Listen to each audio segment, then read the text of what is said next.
नमस्कार, जय हिंद। चक्रव्यूह में आप सबका स्वागत है। बात मैं करूंगा जिस प्रकार से चीन हिंद महासागर में दादागिरी कर रहा है, घुसपैठ करता रहता है, उसी प्रकार से अगर भारत को चीन का काउंटर करना है, चीन की इस घुसपैठ को रोकना है, उसके इन्फ्लुएंस को रोकना है, तो उसे साउथ चाइना सी में जाना पड़ेगा। चीन को घेरने की व्यवस्था करनी पड़ेगी। जब तक चीन को नहीं घेरेंगे, चीन आपको घेरता रहेगा, क्योंकि ये आदत है। कंटेंट आज मेरा इसी पर है, दक्षिण चीन सागर में भारत के दमदार उपस्थिति की जरूरत।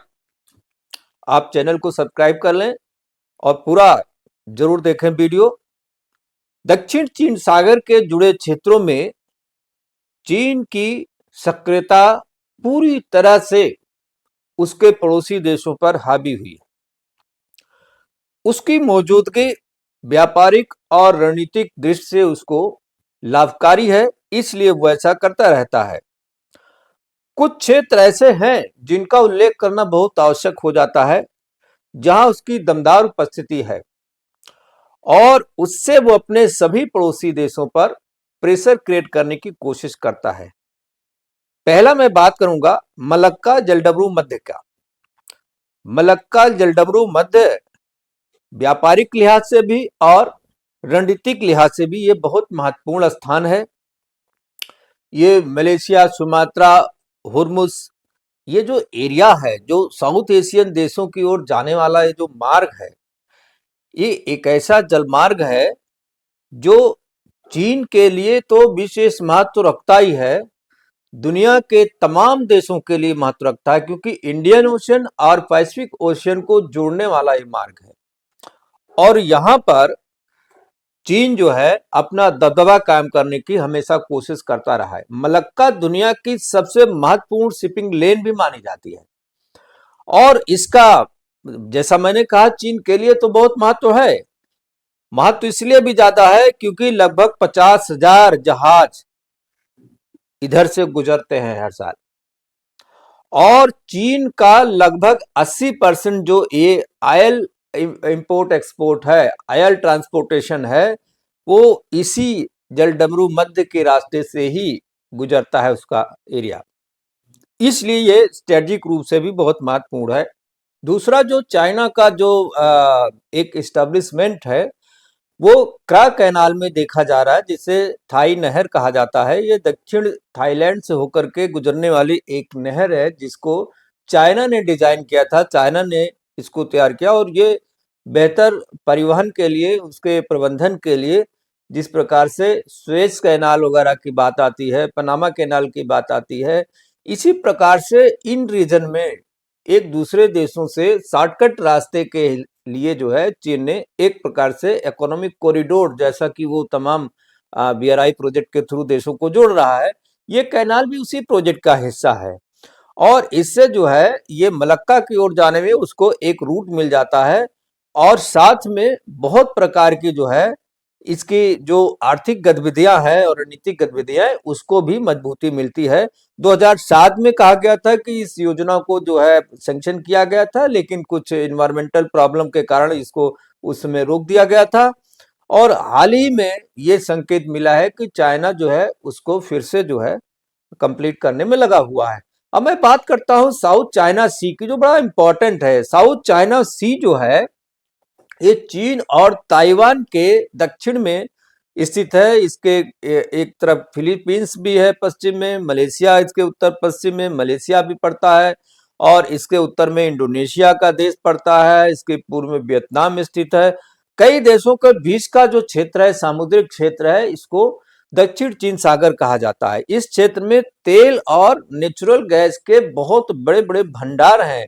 चीन को इन खनिज संसाधनों की हड़पने की आदत है और चीन का जो मंत्रालय है, जो खनिज का काम देखता है, वो इन अनुमान लगाया है कि इतने ज्यादा भंडार हैं इन द्वीपों में कि इन द्वीपों से चीन को कई वर्षों तक चलाने का एक संसाधन मिल सकता है। और बार बार वो इन क्षेत्रों पर अपना दावा ठोकता है, बार बार आइसलैंड पर अपना दावा ठोकता है और यही कारण इस क्षेत्र में संघर्ष का, और कोई दूसरा कारण नहीं।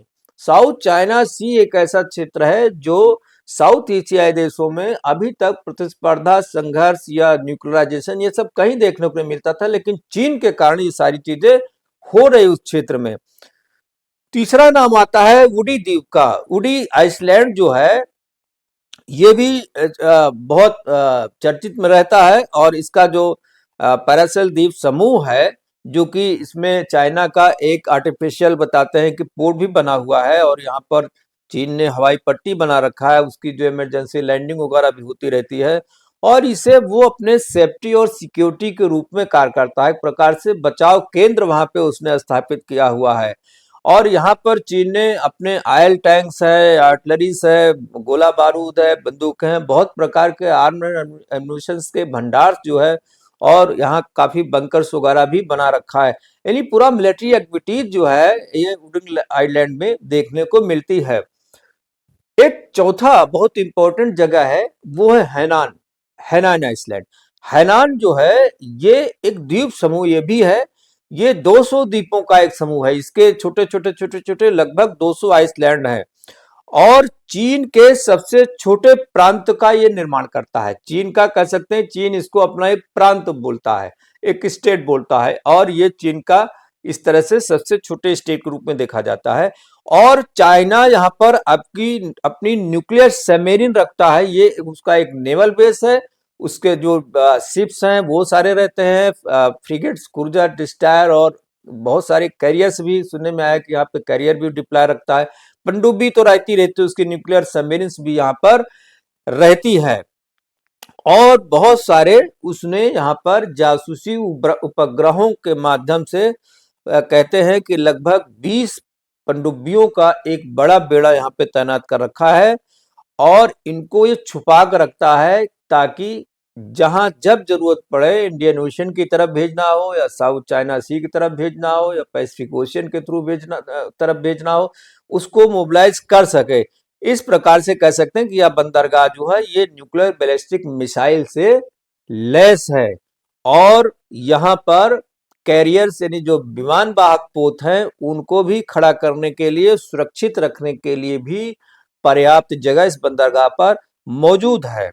आसियान देशों के खिलाफ दक्षिण चीन सागर में सामुद्रिक शक्ति बनने, सामुद्रिक बल तैयार करने, नेवी को डिप्लॉय करने, और सर्वे और जासूसी के जहाजों को डिप्लॉय करने के लिए चीन ने हमेशा दूसरी की सीमाओं का अतिक्रमण किया है। यही नहीं, हिंद महासागर क्षेत्र में भी उसने जगह जगह, जैसा मैंने अभी एक वीडियो बनाया था कि उसकी जो मोतियों की माला है, वो माला जो है चीन से लेकर के पूरा इंडियन ओशन और बहुत सारे क्षेत्रों में फैली हुई है। जगह जगह उसने माले के जो है वो जो उसका कड़ी होती है, उसने जगह जगह बंदरगाह बना रखा है। ये हरकतें चीन करता रहता है। अब मैं बात करूंगा चीन के टोही और जो स्पाई डिप्लॉयमेंट्स हैं उनकी स्थिति की मैं बात करूंगा। एक है जियांग यांग होंग 01। जियांग यांग होंग 01 जो हाई पावर चीन का एक प्रकार का निगरानी पोत है, और ये इंटरनेशनल वाटर्स में अंडमान निकोबार द्वीप के आसपास बैठा हुआ है, अर्थात ये कोकोलैंड के आसपास बैठा हुआ है। ये अंडमान निकोबार के लगभग 600 माइल्स दूरी पर पश्चिम में खड़ा दिखाई देता है। ये बहुत बार भारतीय सेना की नजरों में आ चुका है। हिंदुस्तान टाइम की अगर एक रिपोर्ट की बात करें तो चीन का जो ये जियांग यांग होंग 01 है, ये पानी के नीचे भी चीजों को टेस्ट कर लेता है, और ये भी कहा जाता है कि ये 3 महीने तक समुद्र तल में मैपिंग कर सकता है, और भविष्य में पनडुब्बियों को संचालन के लिए ये समुद्री डेटा वगैरह जो है इकट्ठा करता है, ताकि इनके जो इम्प्लीमेंट है तमाम नई नई सबमरीन्स के नए नए जो इनके अपने वो आते रहते हैं अपडेट मॉडल, वो बनते रहे। दूसरा जो इनका स्पाई शिप है वो XYH-01 है। XYH-01 जो है कहा जाता है 7-8 मार्च की रात को इसने बंगाल की खाड़ी में एंट्री किया, और अभी तक ये बंगाल की खाड़ी के आसपास मंडरा रहा है, वहां ये तैनात बताया जाता है। भारत की नेवी ने इसको 1-2 बार दौड़ाया भी है, लेकिन ये जो है अपनी हरकतों से बाज नहीं आता है। तीसरा इसका जहाज है जियांग यांग होंग 03।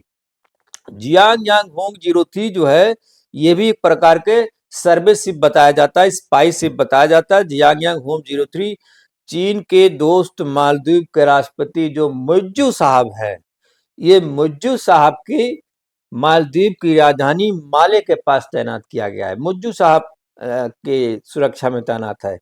यह जहाज कहते हैं कि मालदीव के 350 मील तक के समुद्री क्षेत्र का ऑब्जर्वेशन करता है, वहां आसपास की गतिविधियों का ऑब्जर्वेशन। अब वहां भारत भी है कहीं कहीं, तो कुल मिलाकर के उसको डर तो भारत से ही है, इसलिए यह काम करता है। और हाइड्रोग्राफिक सर्वे भी ये करता है जहाज। कहते हैं कि ये जो है मानव रहित प्रणालियों को भी नियंत्रित करता है, नियोजित करता है। भारतीय नौसेना को देखें तो वो अपने जल सीमा के अंदर ही अपनी गतिविधियां चलाती है। उसका अपना जो जल क्षेत्र है वो उसी के अंदर रह के चीन की जहाजों की, चीन की गतिविधियों की निगरानी भारतीय नौसेना करती है। अगर उसको इनिशिएटिव लेना पड़ेगा तो चीन के लिए मुसीबत हो जाएगी। चौथा जो स्पाई शिप है चाइना का, वो XYH-03 है। XYH-03 ये लगभग 3 महीने पहले इंडियन ओशियन रीजन में आया है और मालदीव के बाहर काम करने के लिए ये लगाया गया था, लेकिन बताया जाता है कि मालदीव के पास भी कई बार ये डटा रहा है। उसके आसपास दूर दराज क्षेत्रों में भी इसने जो है पहुंचने की कोशिश की। यहाँ से वो डिगो गार्सिया और बहुत सारे जो अमेरिकन नौसैनिक बेस हैं और बहुत सारे देशों के हैं, फ्रांसीसी वगैरह हैं, उन लोगों की भी स्पाई करता है ये। पांचवा है the Yang how. The Yang how जहाज ये मॉरिशस के पोर्ट लुइस में जो 1200 मील दक्षिण में है वहां पर ये तैनात है। और कहा जाता है कि इस 45वीं जो पीएलए की एंटी पायरेसी स्क्वाड फोर्स है, पीएलए की एंटी पायरेसी स्क्वाड फोर्स है, ये उसके उस फोर्स की निगरानी में काम करता है और राजधानी के दक्षिण पश्चिम में लगभग 550 माइल के क्षेत्र में इसको निगरानी करने की जिम्मेवारी सौंपी गई है। इसी प्रकार की पीएलए की जो 46 एक और पायरेसी टास्क फोर्स है जिसको अदन की खाड़ी में पोस्ट किया गया है। हालांकि चीन की जहाजों की ओर से चाहे सोमालियाई डाकुओं का मामला हो, चाहे किसी प्रकार का कोई इंटरनेशनल शिप के ऊपर अभी बीच में देखा कि जो है इजराइल और ईरान के झगड़े में ईरान ने कुछ मिसाइल फायर कर दिया, कुछ हूती विद्रोहियों का मामला आया, कुछ अन्य प्रकार का मामला आया। चीन इन सब मामलों से बहुत दूर रहता है। किसी भी सामरिक अभियान में चीन ना तो इंडियन ओशन में आज तक पार्टिसिपेट किया है, ना ही वो अरेबियन सी में किया है, ना ही बंगाल में किया है, ना ही वो पैसिफिक ओशन में किया है, ना ही बहुत अच्छा काम उसने साउथ चाइना सी में किया है। इवन ताइवान के ऊपर कभी कभी वो मिसफायर करता रहता है, उसके निशाने कहीं कहीं चले जाते हैं, लेकिन इसने कभी कोई स्ट्रेटजिक इनिशिएटिव नहीं लिया है। लेकिन चीन की जो विस्तारवादी नीति है, उसकी जो गतिविधियां हैं इन क्षेत्रों में, उसकी जो पॉलिसी है, उसके कारण उस पर कोई भरोसा नहीं कर सकता। हिंद महासागर में अगर चीनी दादागिरी को रोकना है, चीनी पैतरेबाजी को रोकना है, उसके इन्फ्लुएंस को रोकना है, कम करना है, तो तरीका केवल एक ही है, आपको साउथ चाइना सी में जाना होगा। भारत को साउथ चाइना सी में उपस्थिति दर्ज करानी होगी। भारत को क्या करना होगा ये भी मैं बता देता हूं।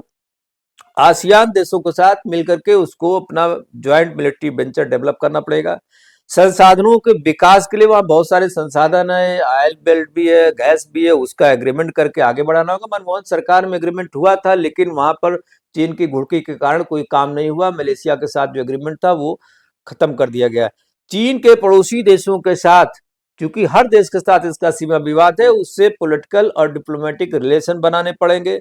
साउथ चाइना सी में जितने भी चीन के शत्रु हैं, ताइवान वगैरह देश हैं, वहां पर अपने इन्फ्लुएंस क्रिएट करने पड़ेंगे, वहां पर अपने अड्डे बनाने होंगे, उनके साथ मिलकर काम करना होगा। और भारत को कम से कम एक कैरियर और एक सबमरीन का बेड़ा कराची और ग्वादर के आसपास डिप्लॉय करना होगा। दूसरा जो कैरियर और सबमरीन का बेड़ा होगा उसे दक्षिण चीन सागर के मुहाने पर, यही जो जल डमरू मध्य वाला क्षेत्र है, यहाँ पर म्यांमार के आसपास डिप्लॉय करना पड़ेगा। क्वाड को भी एक्टिवेट करना पड़ेगा। क्वाड की गतिविधियां कुछ खास नहीं दिख रही हैं, उसको भी करना पड़ेगा। और साउथ चाइना सी के आसपास देशों जो देश हैं वहां भी क्वाड जैसा कुछ अलायंस बनाना पड़ेगा, ताकि मिलजुल करके हम सभी लोग चाइना से जो पीड़ित देश हैं ये मिलजुल करके चाइना पर एक साथ प्रेशर क्रिएट करें, तब चाइना को रोकना आसान होगा। मैं इसी के साथ इस वीडियो को आज विराम देता हूं। कल फिर किसी नए वीडियो पर चर्चा करूंगा। बहुत बहुत धन्यवाद। नमस्कार। जय हिंद।